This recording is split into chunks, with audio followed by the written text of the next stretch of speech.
Hi అండి, welcome back to avocado.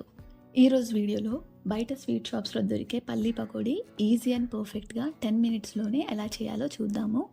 ఇవి చాలా టేస్టీ అండ్ క్రంచీగా కూడా ఉంటాయండి. ఈవినింగ్ టీ టైంలో పర్ఫెక్ట్ స్నాక్. ఇంకా లేట్ చేయకుండా స్టార్ట్ చేసేద్దాం.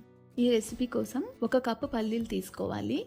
ఇందులో 1/2 కప్పు శనగపిండి, 2 టీ స్పూన్ల బియ్యం పిండి, అలానే 1 టీ స్పూన్ కార్న్ఫ్లవర్.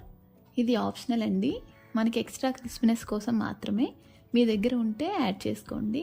అలానే కొంచెం పసుపు, 1 టీ స్పూన్ కారం, రుచికి సరిపడా ఉప్పు, 1 టీ స్పూన్ గరం మసాలా, అలానే 1/2 టీ స్పూన్ అల్లం వెల్లుల్లి పేస్ట్. ఇవన్నీ యాడ్ చేసుకోండి.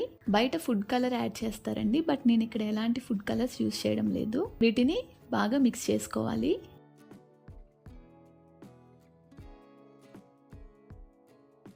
ఇప్పుడు ఇందులో కొన్ని నీళ్ళు యాడ్ చేసుకుంటూ మొత్తం ఒక ముద్దలాగా కలుపుకోవాలి. మరీ లూజ్గా అయితే కలపద్దండి, కొంచెం గట్టిగానే ఈ పిండిని కలుపుకోవాలి. చూడండి, ఇలా గట్టిగా కలుపుకోవాలి.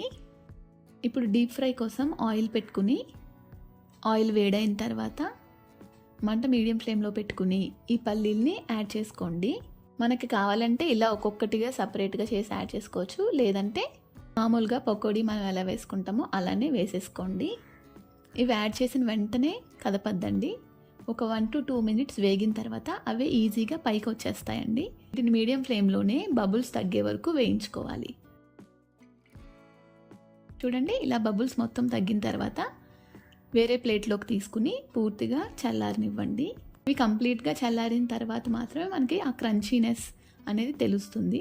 పూర్తిగా చల్లారిన తర్వాత వీటిని ఎయిర్ టైట్ బాక్స్లో పెట్టుకోవాలి. ఈజీగా ఇవి ఒక 2 వీక్స్ వరకు ఫ్రెష్గా ఉంటాయండి. మీరు కూడా ఇలా ఇంట్లోనే ఫ్రెష్గా చేసి మీకు ఎలా కుదిరిందో కామెంట్ చేయండి. అలానే వీడియో నచ్చితే లైక్ చేసి మీ ఫ్రెండ్స్ అండ్ ఫ్యామిలీతో షేర్ చేయండి. ఇంకా ఛానల్ని కూడా సబ్స్క్రైబ్ చేసుకోండి.